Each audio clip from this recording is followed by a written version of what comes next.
Thank you. Good evening and welcome. This is a regular meeting of the Bangor City Council. Today is Monday, August 25th, 2025, and it is 7 p.m. We begin our meetings with the Pledge of Allegiance. I would like to ask Parks and Rec Director Tracy Willett to lead us in the pledge. Allegiance to the flag of the United States of America, and to the republic for which it stands, one nation, under God, indivisible, with liberty and justice for all. Thank you.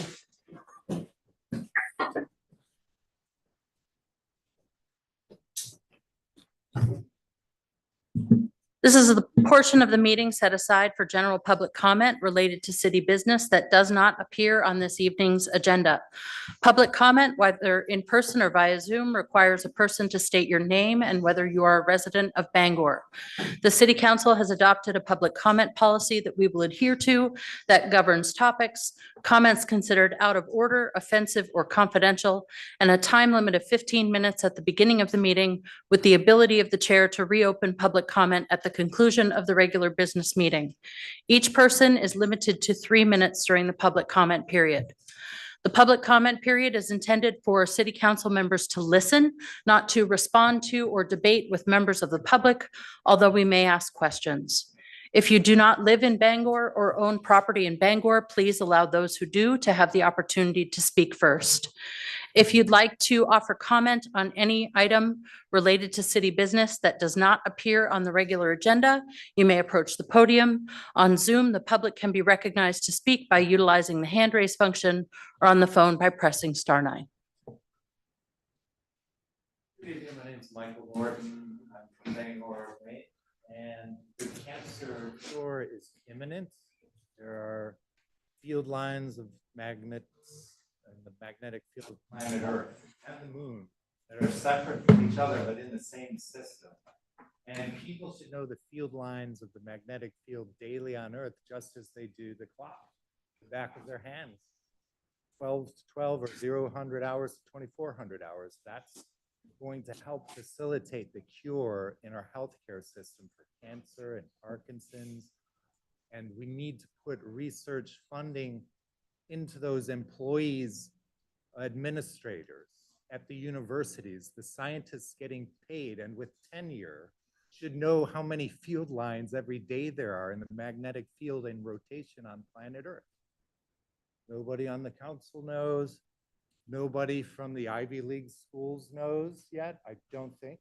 And you're welcome to shout out if you do. Mr. Norton, please address your comments to the council chair. Okay, you're the chair? That's me. I thought the chair was from the IRS, said the city manager. Will you please relate this to city business? Okay. Thank you. Yeah, the moon, you look at the moon, the full moon in the sky with your naked eye, there is a magnetic north. It's not north on top of the moon, it's not south. There's a magnetic north. And you know that if you know and have mapped the magnetic field lines of the Earth.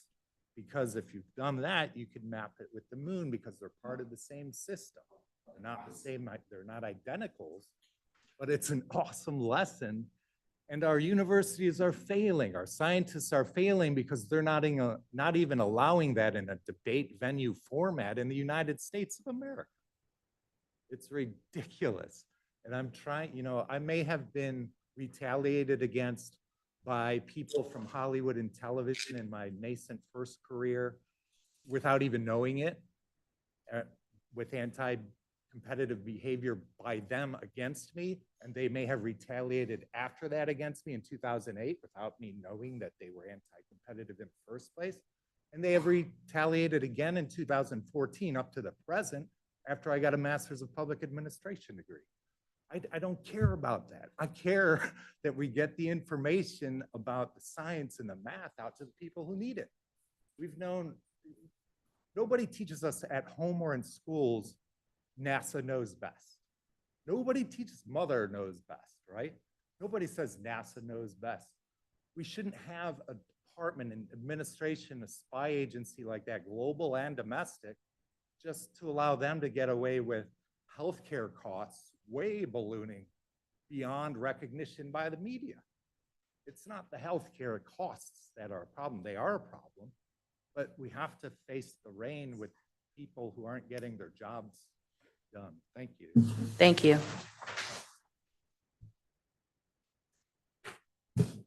Hi, I'm Leslie Brigham. I'm a resident of Bangor, Maine.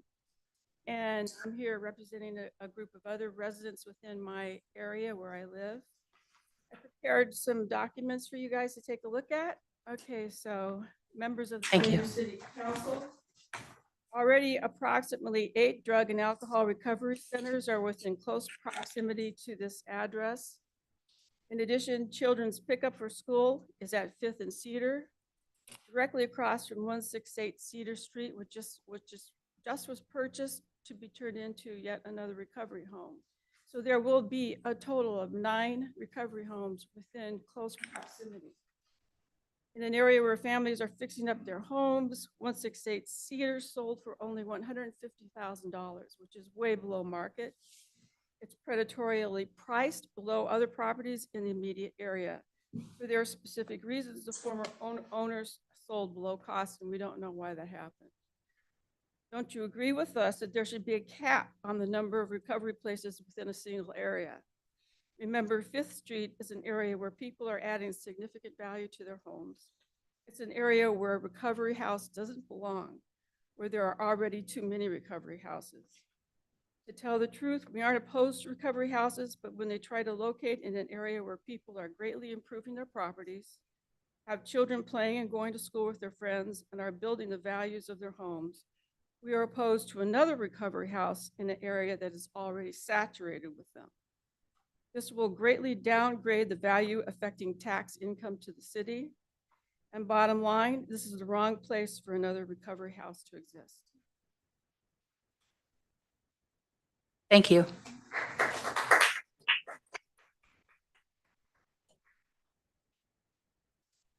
Good evening. My name is Edith Dyer. I'm the wife of Stephen Farron, and I'm a resident of Bangor. Since last November. Sorry, would you please hold for a moment? Yes. Folks?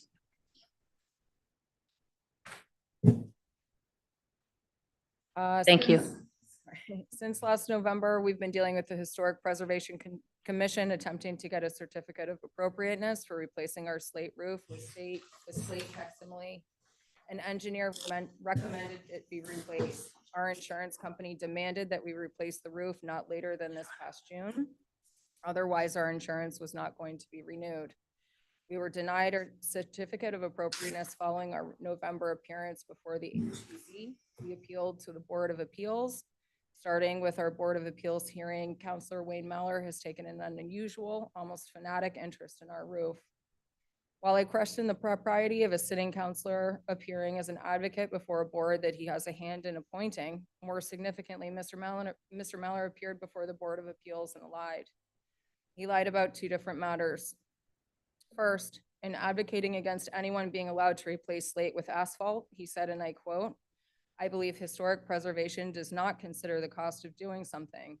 If it is much greater, that's not a consideration to use." That is absolutely incorrect. Preservation Brief 16, prepared by the Department of the Interior and used to guide HPC decisions, states on page 8 that the substitute materials may be reasonable to consider where in-kind replacement is prohibitively expensive. Second, Wayne Meller also lied when he claimed the Historic Preservation Commission has never permitted slate to be replaced by a substitute material. There have been several such instances, including, but not necessarily limited to, 136 Broadway, 140 to 142 Hammond Street, 401 Pushaw Road, 17 Pond Street, 208 French Street, and the Waterworks Building. If Mr. Meller is going to present information to a municipal board, at the very least, he ought not to lie about it. Much more distressing is Mr. Meller's conduct at the most recent HPC meeting on August 14th. When it came to our turn on the agenda, our representative kindly asked for a brief recess in order to meet with Ann Craig and John Hamer. While my husband, our representative, and Ms. Craig and Mr. Hamer went to the hallway, Councilor Meller, completely unsolicited, approached the members of the HPC on the board who had remained in their places. He stated that the HPC to know that the case was procedurally incorrect and shouldn't be heard in that venue. He argued that the case needed to be in Superior Court. He had a thick stack of papers with official City of Bangor letterhead, and it was evident that he intended to distribute those documents. Counselor Mallor stated that the city council disagreed with this case at the HPC level, and that he wanted HPC members to reconsider hearing our case, and that we should be denied the opportunity to be heard. Your 3 minutes is up. Okay. Thank you, and we have your written statement.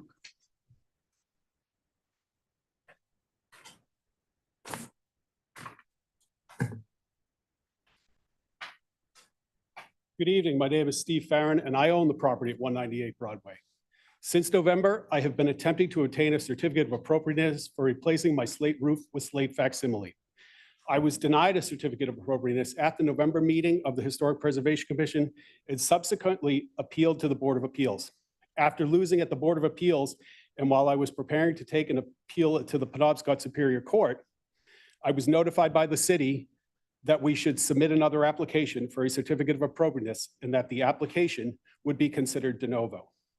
While we still don't entirely understand the rationale for this reconsideration, we certainly wanted to attempt to resolve the issue at the local level and therefore submitted another application. During our experience with historic preservation process, we've encountered several issues that warrant the attention of City Council. While we believe most members of the HPC have tried to act in an exemplary manner, there have also been lapses, including serious ethical lapses. At the meeting in November, after I completed my presentation, the chair called for public comment. There was none. Typically, that would then result in ensuing discussion and deliberation by the HPC. Instead, however, I was informed that there would next be a presentation by Elliot Huguenard of Blackstone Restoration, a company that does slate roof repair and replacement. Mr. Huguenard spent his time extolling the virtues of slate roof and essentially argued that slate roofs last forever. First, according to another bulletin published by the Department of the Interior, Preservation Bulletin 29, slate roofs, even when constructed with the best slate, have lifetimes of between 60 and 125 years, making virtually every slate roof in Bangor well past the end of its useful life. Second, Mr. Huguenard opined on the condition of my roof without ever having personally observed it. Much more troubling is the fact that Historic Preservation Commissioner Matthew Whitecamp is a part owner of Blackstone Restoration. After ignoring a blatant conflict of interest while seeing a small photograph of my roof and without examining the roof himself, Mr. Whitecamp substituted his judgment for those of my professionals and concluded that my roof could get by with minor repairs. Given Mr. Whitecamp's conflict of interest, he should have recused himself and taken no part in the discussions, deliberations, or voting. I suspect that Mr. Whitecamp's conflict is the reason I was told to resubmit my application. For some reason, majority rule does not apply to the HPC. Rather, 4 affirmative votes are needed for the issuance of the certificate of appropriateness. At subsequent meetings, another commission member recused himself due to his being a landlord of Blackstone Restoration. As a result, each time the commission was in a position to vote my application, I was left with the requirement of getting a unanimous vote from the 4 members who remained. One of the reasons a unanimous vote was required was because commission member Rebecca Krupke failed to attend. I have been to 4 meetings between November 24th and August 2025. Rebecca Krupke has attended not one of those meetings. In fact, since October of 2024, Ms. Krupke has failed to attend 6 out of 10 HPC meetings. I understand that service of various municipal boards and commissions is voluntary and unpaid. However, particularly when a greater than majority vote is required, it is critically important that all members regularly attend. Otherwise, the city council needs a way to replace members who refuse or otherwise fail to fulfill their obligations. Thank Finally, you. circling back to my wife's report of. Your time is up, sir. We have your written comments. Thank you. My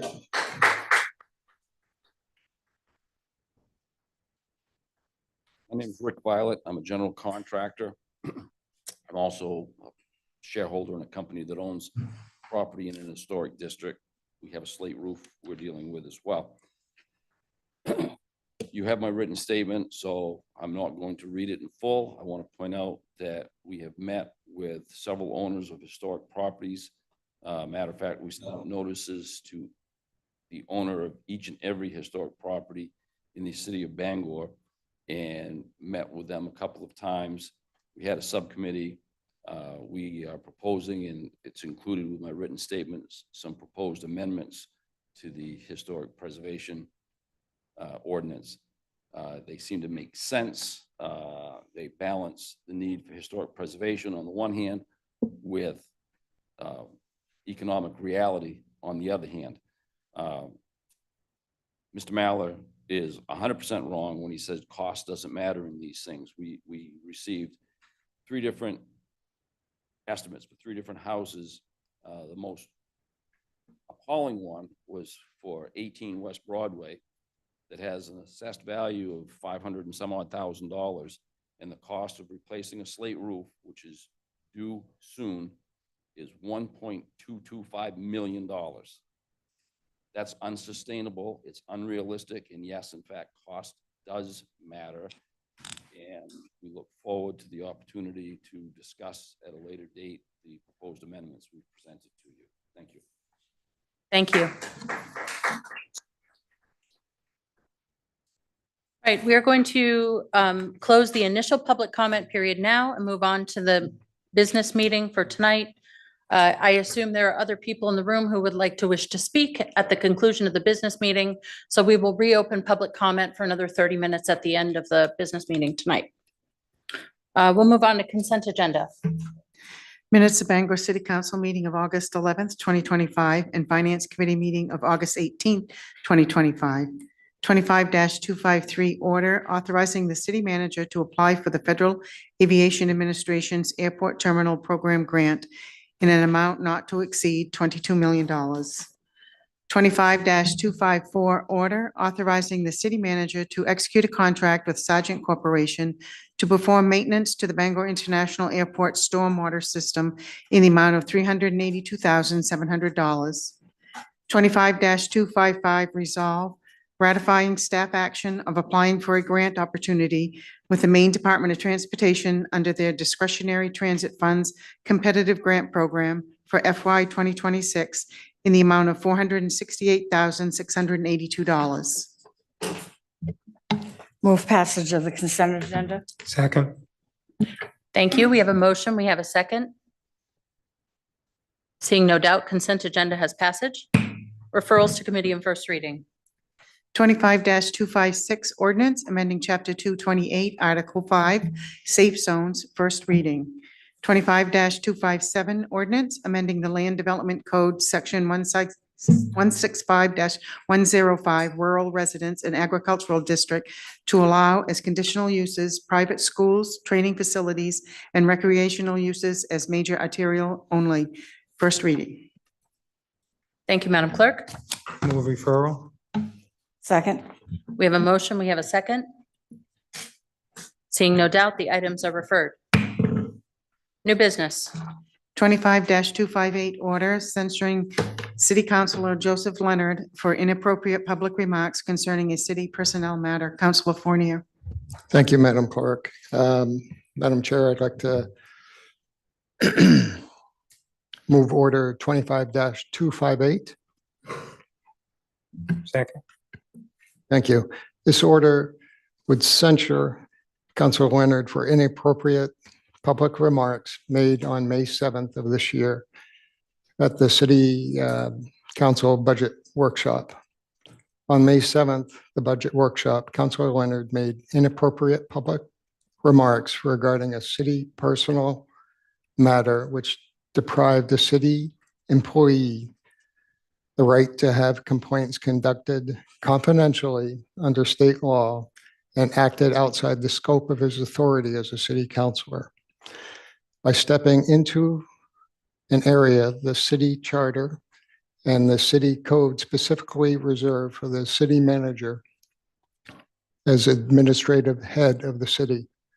Section 33-1 of the city's Code of Ethics requires that city councilors maintain a standard of conduct that will inspire public confidence in the integrity of the city's government. And Councilor Leonard's remarks also fell well short of this standard of conduct. City councilors are expected to refrain from criticizing employees publicly and to make such criticism to the appropriate city council appointee or a human resources director for investigation and action if necessary. Thank you, Councilor Fournier. We have a motion. We have a second. Madam Chair, I rise to a point of order. According to the Code of Ethics, Chapter 33, Section 3, violation of this code shall constitute cause for censure after notice and hearing conducted by the city council. And I posit that this was not noticed as a hearing, nor has the council ever been noticed that there would be a hearing, and we have not conducted one. And I am worried that we too are violating the code of ethics in proceeding. Thank you. Thank you. Would the city solicitor like to respond? Yeah, the notice, Please turn your microphone on. the notice that was provided was provided of this meeting. The hearing is to occur now. Point of inquiry. Does Councilor Leonard have a conflict of interest? Will he be able to vote on the censure? He will not be able to vote on the censure. Point of inquiry, if you have a code, if you have a conflict of interest, what is the next proceeding for said counselor? He will not be able to vote on the censure. However, he will be able to provide evidence in defense of the proposed censure order. Point of inquiry, the code of ethics says he has to leave the room. It's clear. It didn't say can or maybe, it does say shall leave the room. How do we not enforce that piece of code of ethics? I guess I'm concerned. He is not required to leave the room, Counselor. Folks, if you're in the gallery, I'm going to ask you to be quiet so that we can proceed. Just to make sure we're clear, because I want to make sure we do this correctly. It's always been my understanding we have to leave the room.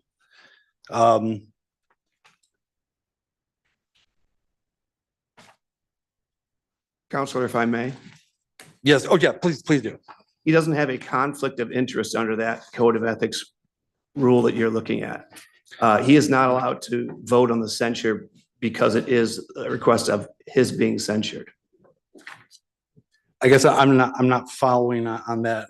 What part of the code does it say different? 'Cause the only conflict of interest policy I'm aware of in our code is what's in the code of ethics. The fact that he isn't allowed to vote on the censure measure is a Robert's Rules of Order matter, not the ethics code.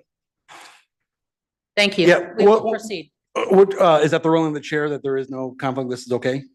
That is my ruling. All right, I'd like to appeal your ruling if I could have a second. I second. Is this something that requires a straight majority vote? Yes. Okay, we have a motion, we have a second. I'm sorry, the question in front of us is? Whether or not this procedure is valid under the code of ethics, it does say we have to do a hearing, and in this case, This is the hearing. well, the word hearing has never been used to this point. And if we did it with intention, it would have said public hearing like we do so many other things. I just don't understand what this is. I guess we're confusing standard legislative debate with what really should be a quasi judicial hearing. I'm just saying we should have a hearing. This should not constitute a hearing. It's a debate over a preconceived notion or a pre-written outcome is what I'm saying, is that the penalty phase, if you call it, should have came after a Again, hearing. folks in the audience, it's not your That's turn to what I'm speak. appealing. Excuse me. You will have an opportunity, but I'm asking you to stay quiet during this part of the process. Thank you. Counselor Beck, what is the question to which you have created a motion? Sure.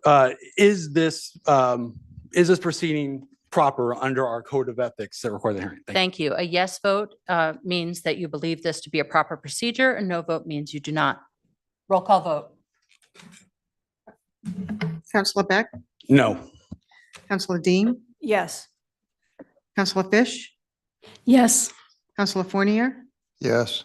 Counselor Hawes. Yes. Does Counselor Leonard vote on this? Yes. Yes. Counselor Leonard, No. Counselor Mallor, No. Counselor Tremble, Yes. Counselor Pelletier, Yes, 6 yes, 3 no. thank you. At this point, we would open up public comment on this particular matter. Before you speak, some things you need to know. Number one, each person is limited to 3 minutes. And there are privacy and legal considerations related to this order that need to be considered when discussing the matter in public. Any public comments or discussions related to the order should be strictly limited to the specific issues and findings within the order itself. Please refrain from discussing any personal, confidential, or unrelated matters that fall outside the scope of this order. I may gavel them out of order and ask you to discontinue your comments. Thank you for your cooperation. The microphone is open.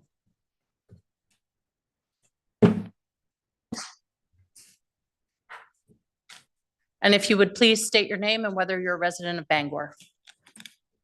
Good evening. My name is Brian Ray. I am a resident of Bangor.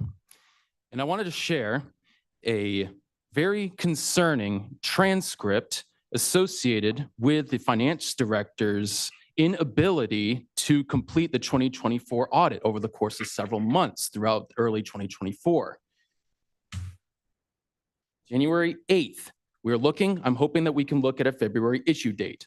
February 21st, the audit must be done by March and will be done by March. Sir, 8th, these March comments 24th. need to be related to this specific order. We are not here to debate tonight whether or not the finance director was correct or incorrect in his statements. Very well.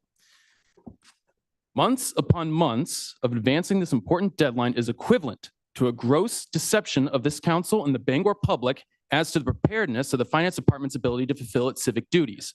Even now. the audit Again, is yet sir? to be completed. Sir, Yes. we are not here tonight to debate the actions of the finance director. We are here to discuss the actions only of Counselor Leonard as they are written in the order. If you cannot conform to those expectations, I will ask you to be removed from the chamber. And may I ask this following question? You may. Why should I believe that Counselor Joe Leonard's censure is motivated exclusively by the perceived violation of decorum he exhibited when he addressed the issue? Now, given the existence of leaked behind-the-scenes text between the prosecuting members of this council, as published in the Bangor Daily News on June 18th, how else should we view this censure other than one that is motivated by the boredom, the ignorance, and the maliciousness associated with a status quo in desperate need of reform?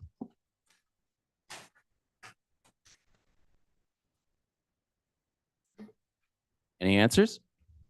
We're here to listen to public comment, not to respond. Thank you. Thank you.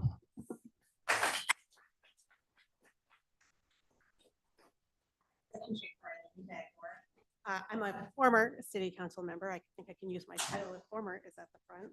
And I mention that because in my experience in city council, there were times when councilors like myself, it was discussed whether or not it was ethical for us to use our titles for things like talking about harm reduction for substance use disorder and supporting a healthcare union. That was discussed and litigated. Meetings were held. Lots of discussion happened. I know it's not specifically related to this order, except for none of those actions cost the city $100,000, a 30-year career employee, a second city employee. There was no price tag on those discussions. And as a former city councilor who understands how these things work, I strongly encourage you to vote for censure to make sure that city councilors are held to the standard to which they are elected. Thank you. Thank you.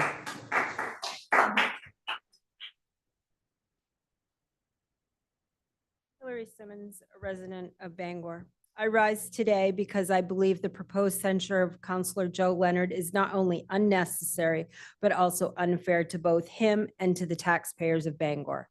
Let's be clear, Counselor Leonard did not do anything wrong. He made a statement that the finance department had lied. He raised a question that an unreasonable person would ask. Why should the city consider settling when no lawsuit had ever been filed? That is not an outburst. That is common sense. That is accountability. What message do we send to the public when we punish an elected official for questioning how taxpayers' money is being used, especially when the end result of this situation is that the city spent nearly $100,000 in severance and investigative fees? That's $100,000 that could have gone towards roads, schools, public safety, or community services. Instead, it went out the door with nothing to show for it. The truth is this: the citizens of Bangor elected Joe Leonard to ask hard questions, to challenge the status quo, and to represent the taxpayers, not to sit quietly and rubber stamp decisions. If our councilors are not allowed to speak openly and honestly about concerns in the city government, then what is the point of having them here at all? Censoring Counselor Leonard, will not rebuild trust. It will not restore confidence. What it will do is send a chilling message to every counselor sitting here now and every candidate who might step forward in the future. If you dare to question, if you dare to hold someone accountable, you will be silenced. We should not be discouraging transparency. We should be demanding it. The people of Bangor deserve a council that values honesty and is willing to shine a light on problems, not one that hides behind procedure and punishes those who speak out. I urge you to reconsider this censure. Counselor Leonard was doing his job and doing it well. He stood up for the taxpayers. He asked the questions that needed to be asked. And rather than censure him, this council should reflect on why those questions struck such a nerve in the first place. Thank you.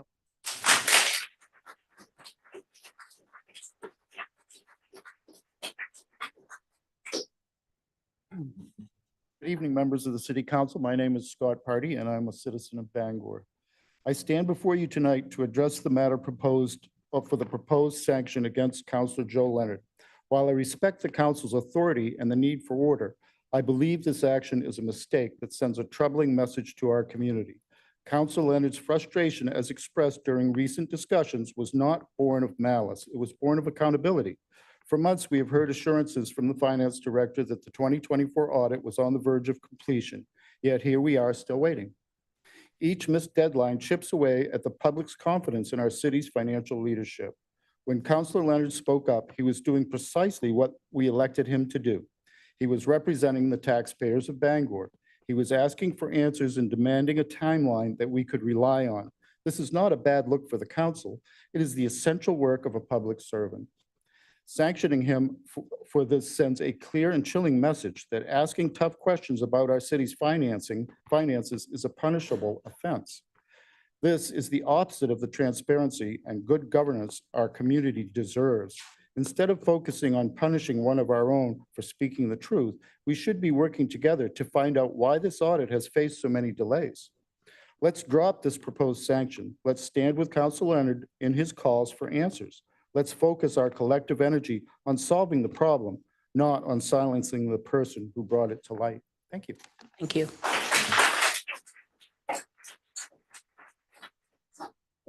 Morton, Bangor, Maine, USA. As an independent observer of this, and I guess a participant in this hearing this evening, because I wasn't at the financial workshop, it's noted in this blurb on the agenda. I'm curious to know why the identity of the person who Mr. Leonard made inappropriate remarks to isn't identified. As the employee, it's identified as an employee with the financial workshop of the city, but hasn't been identified as of yet. So more questions, is that person going to be examined or have an opportunity to speak like Joe does on the council? Yes or no? Mr. Norton, that person has been publicly identified in previous communications. I know, but I'm blind to it because I wasn't following this story, so. Yeah, we're not here tonight to discuss the employee in question. We're not here tonight to discuss the employee in question. We're here tonight to discuss the particular censure order. I just think it's a little misleading and inappropriate itself. So that being said, around the time of early May 2025, I think Council Member Leonard had broken his ankle or foot. I may be wrong. but- Mr. Norton, that's not germane to this conversation. It is not. Sir? Mr. Norton, we're not here to talk about a broken limb. I need you to stop. You may speak about the order itself. Thanks. Okay. Is there anyone else in the room who wishes to speak on this topic? I do want to applaud Mr. Leonard for the hard questions that he posed. However, I cannot applaud his methods for questioning finance director. When you violate the city charter like that, there has to be consequences. And unfortunately, although I really do think that the city needs to look at a lot of these things and find out more the answers that he was trying to find. I do think that the censure is necessary because his methods were unacceptable and in violation of the charter. Thank you.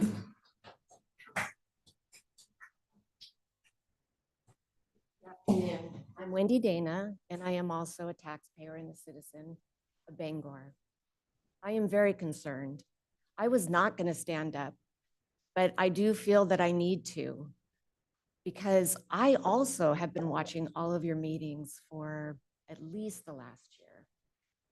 And the same questions came to my mind were, what is the reason behind this? Why is this happening? Why is it that we aren't getting an answer? The frustration, I do believe, evolves from when we don't get an answer and we consistently try to ask our colleagues, what is the reason behind this? Why are we not getting an answer? And I do believe also that although I will not discuss the ineffectual relation of this gentleman, I have heard from your own employees that this gentleman was not good at his job. Ma'am, again, we're not here to discuss a particular city employee. We're here to discuss only the order as it's written. Please Thank you. retract that, jury. Please, don't listen to that. Here's the other problem, is that quite often when I'm listening to you, you don't make any sense. You aren't doing any of the things that we voted you in to do. We expect you to be strong. We expect you to fight for us. And what do? You kick the can down the road. You consistently have a reason, whether it's because you have your own jobs as being real estate agents or. Ma'am, again, Sorry, was there someone here that is a real estate agent? I don't know. I don't know any of you. Miss Dana, we're here to discuss the order as it's I'm written, discussing it. not other counselors Here's the or problem. the jobs they may have. And if you continue down this path, I'm going to ask that you leave the room. Here's another issue.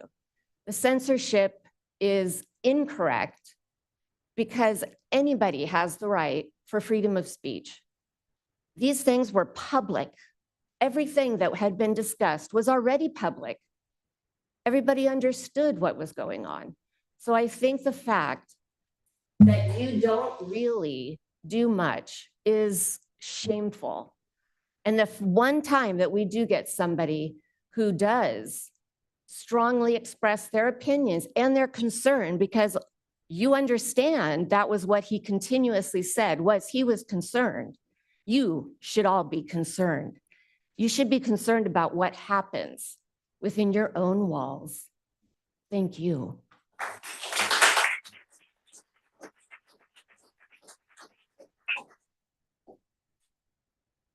Public comment is closed. Counselors, any questions or discussion? Counselor Trumbull? Thank you. I appreciate people speaking and people feel very strongly, obviously, about this issue. I do too. I mean, if you just look at the comment, it'd be easy to say, it was a mistake, let's let it go. And I think Joe Leonard, Council Leonard is very likable. He's very passionate about his service on the council. And he feels strongly, and he does ask a lot of tough questions, which is very appropriate. But this isn't about asking tough questions. It's not about being passionate. And it's not even about whether that was what Council Leonard said was right or wrong. It's the fact that it violated an employee's right to confidentiality. And I think not to vote for this censure just sends a very disturbing message to the city staff. And I think this censure, to me, the most important part of it is what message it sends to city staff, that they're valued, that we're not going to allow that behavior to happen at public meetings, that they're going to be protected by the laws, and we're going to follow the laws of the state. So it's not easy. I mean, I think I'm finishing up my 15th year on the council. I think this is only the second time I voted on a censure. And unfortunately, the other time was against Council Leonard as well. So I'm going to be supporting this. It's not easy to vote to censure a fellow council, but I think it's the appropriate action tonight. Other counselors? Counselor Beck? I wish this had come to us through a hearing. I know we've already litigated that and I've already been overruled. But I don't understand how this can be considered a hearing. The first time the word hearing was ever uttered was when I raised the point of order. It's never come up in any of our public meetings, about this. And one of the issues that this wants to censure, Councilor Leonard about, it's about protecting integrity of the government. And part of integrity means acting with intention. If we had acted with intention from the beginning, if we had really looked at our code of ethics and wanted to follow it from beginning to end, it would have started with hearing all the way through, letting him know this is where it's going to go, giving him notice, giving the public notice, come to this public hearing, come to this hearing about this, rather than have it be, oh, this is the hearing as an afterthought. That's not integrity. And the point of our code of ethics is these are the rules we all agree upon. And that's what the censure is about, that we feel that these rules have been transgressed. But again, these are this is our code, our rules, we've all agreed upon it. And part of it talks about conflict of interest. And in there, it's very clear, and I did find it. We're talking about 3311, section D, avoidance of appearance of conflict. It doesn't say maybe it doesn't have to. It does say the said individual shall immediately remove themselves. So by continuing, we're compounding one ethics violation with another, and I cannot abide. My vote is not about the censure at all. I wish it had come to me through the proper code of ethics hearing. I swore an oath to this code. I swore an oath to this charter, and it's a very simple thing, a hearing. So I move that we postpone this hearing until September 8th, 2025, our next council meeting, because it is an opportunity for us to have that hearing. So I make that motion that we postpone until day certain, September 8th, 2025. I'll second the motion. Of the motion. The motion has been doubted.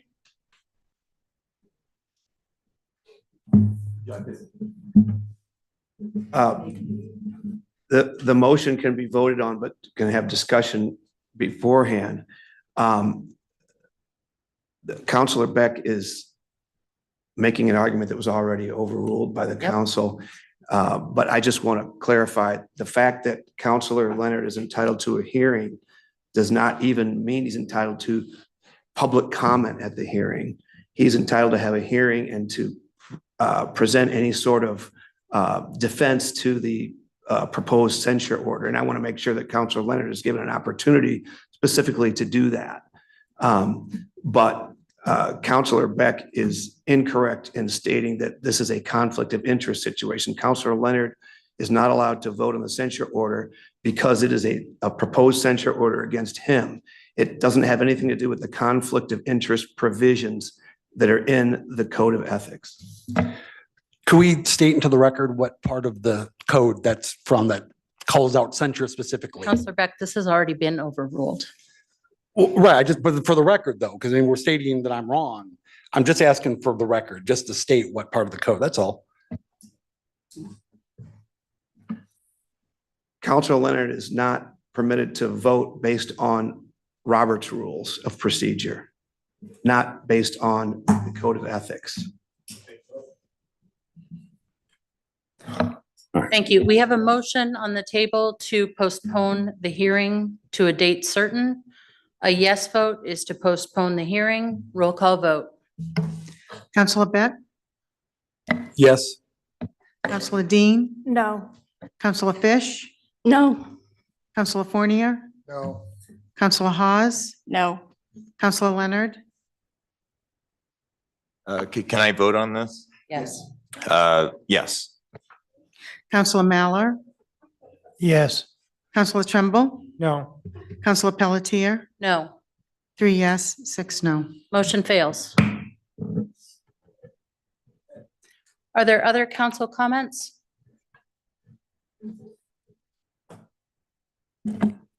Chair? Yes, I wish Councilor to Fish. comment.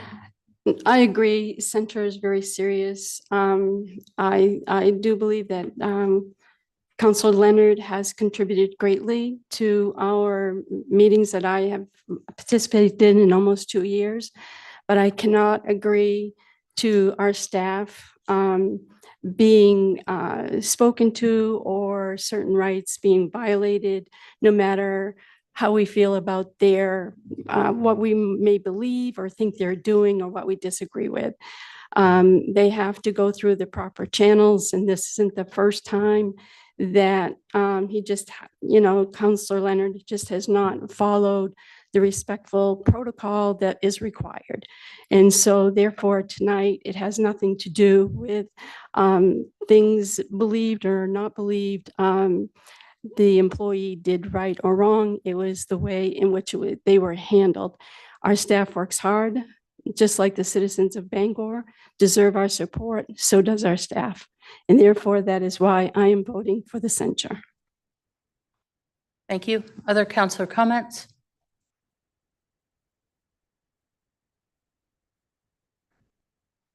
Okay, I will add that I'm also voting in favor of the censure. The remarks that were made violated the employee's rights under the laws of the state of Maine. When you sign up to be a counselor, you agree that you're going to abide by the council code and the guidelines and follow state law. This state law is something that is presented to every counselor every year at the beginning of the council year. Everyone's aware of what the proper procedure is. In this case, it was not followed and those employees' rights were violated. So that for me is the open and shut case. It doesn't matter if the comments he made were accurate or inaccurate. The problem is that the employee was allowed under the laws of the state of Maine to have these comments be heard in a confidential setting, and that procedure was not followed. I would also say, in addressing my colleague Councillor Beck's concerns, notice was provided to the council on Thursday that this would be on the agenda. The notice was provided to the public on Friday. And as per all of our other council agendas, we hold public hearings during the regular council meeting. So I do believe that adequate notice was provided. I do believe that this fulfills the requirements of a public hearing, and therefore I will be voting yes. Councillor Trumbull. Just have one thing the city solicitor mentioned too as part of this hearing. He hasn't volunteered, but I'd like to give Councilor Leonard an opportunity to, if he'd like to refute what's been said. I mean, I'd like to, anything I can hang my hat on to say I would vote against this. Right now, I'm feeling very strongly I would vote for it, but I'd like to hear if Councilor Leonard would like to say anything. I just want to make sure before I say anything, am I violating any ethical code by speaking right now? Because I don't want to do that any more than I hypothetically already have. Councillor Beck, well, do you think I should speak right now, or do you think I should leave the room? Just go at it? Okay. So I do want to address, I made a very sincere apology. If I could go back, I would actually like to not be as bombastic, and I would like to make sure that what I did do was actually going through the right and proper procedures. I don't apologize for the things that I stated, though. And if I actually had a hearing to go over what was actually said, I honestly do feel that the things that would have come out of that hearing would have shown all of this in a different light. Unfortunately, my freedom of speech and my right to due process has been utterly violated by this council. And so I have just today, I actually put an order in to do an ethics investigation on this council regarding the violation of MRS 403, meeting behind public meeting, because they had text message relations with each other discussing how they were going to punish me as and if you do as not stop, reported I will have by you the removed from the BDN. chamber. I have equal Councillor rights Leonard as you needs to do. be removed from the chamber. And all of you can go with him. We will conduct this meeting in an appropriate manner. If you would like to continue to speak, you may do so in the hallway. Thank you. It's the only place people can speak freely anyways, is out here.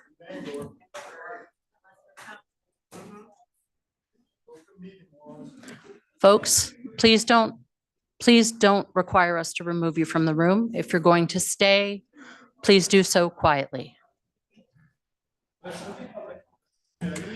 Public comment is closed.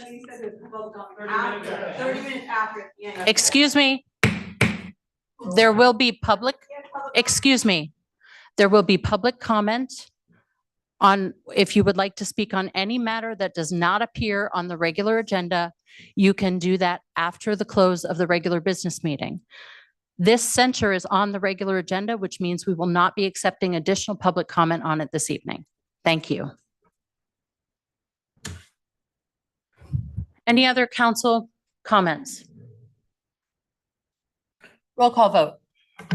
Counselor Beck, No. Counselor Dean, Yes. Counselor Fish, Yes. Counselor Fournier, Yes. Counselor Hawes, Yes. Counselor Mallor, No. Counselor Tremble, Yes. Counselor Pelletier, Yes. 6 yes, 2 no. 25-258 has passage. Ask a question. Yes. If a counselor is not present and not allowed to vote, is that vote considered a yes or a no? They're not able to vote. It's not counted. Considered a no if they're not here. Sure, go ahead. Counselor Leonard was not permitted to vote on a censure order that is brought against him. So the fact that he wasn't in the room and didn't vote, he wasn't allowed to vote anyway. Thank you. That brings us to the end of the regular scheduled business for this evening. We will reopen the public comment period for 30 minutes. Please state your name and whether you're a resident of Bangor. Please be advised, we have a public comment policy that we will adhere to, and each person is limited to 3 minutes only. Good evening, councilors. My name is Jacob Leonard. I'm an agent for my family's restaurant here in Bangor, and I also practice law in Bangor. I want to raise a compliance issue that directly affects this city. Last year in Tyler v. Hennepin County, the U.S. Supreme Court ruled that municipalities cannot keep the surplus equity. Do you mind if I start over? Go ahead. Thank you very much. Good evening, councilors. My name is Jacob Leonard. I'm an agent from my family's restaurant here in Bangor, and I also practice law in Maine. I want to raise a compliance issue that directly affects this city. Last year in Tyler v. Hennepin County, the U.S. Supreme Court ruled that municipalities cannot keep the surplus equity from tax-acquired properties. In response, Maine passed 36 MRS 943C, which now requires municipalities to provide proper notice before disposing of tax-acquired property, list such property with a licensed broker to seek fair market value, and return any surplus proceeds to the former owner. Failure to comply exposes Bangor to lawsuits, and those liabilities ultimately fall on taxpayers. I'm not here to allege wrongdoing, but I do respectfully urge this council to direct staff to confirm and publicly report whether Bangor's handling of tax-acquired properties complies with 943C. Proactive compliance protects the city and reassures the public. Finally, I would urge caution. If Bangor were to begin excluding elected councilors from participating in votes, even symbolic ones, that would raise very serious concerns about process and representation. The public interest is always best served by open participation, not exclusion. Thank you very much. Thank you.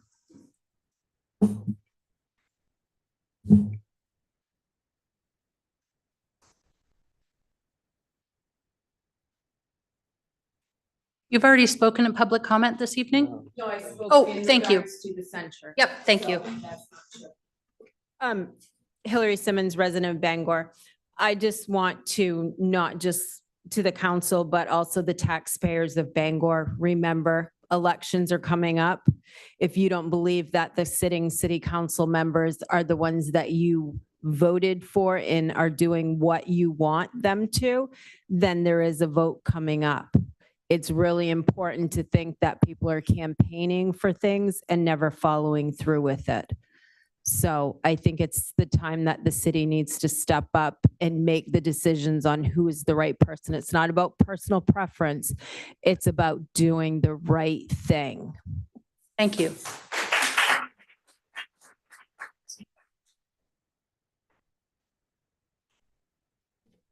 Adam Baker, resident of Bangor. I just wanted to thank Joe Leonard for all of his work for the homeless here in Bangor, just the laying the sweeps. Same with Michael Beck here. I wish the city council would actually care about them like Joe and not care about censoring them and actually doing stuff for Bangor for the good. And I just think you're all wrong. So, thank you. Thank you.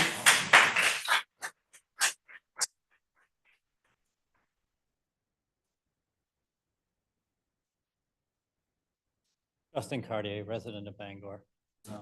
Obviously, we had quite a meeting tonight, and it seems the city is in an awful disarray. I don't want to talk about any of that. I want to thank Tracy Ouellette for putting on a men's over 40 softball league that myself and several other men around the city have joined. They've reopened registrations that'll go through Friday, trying to get another team or two to add to that. It looks like it's going to be a great season. None of us get around like we once did before, but it's a lot of fun. And I want to thank the Parks and Rec Department for what they're doing to help keep Bangor healthy. And if you need something to do on Monday, we have the 5-miler. Come race me. I'd love to see it. Thank you. Is there anyone else in the room who would like to give public comment, who has not spoken in public comment already? Seeing none and no hands online, public comment is closed.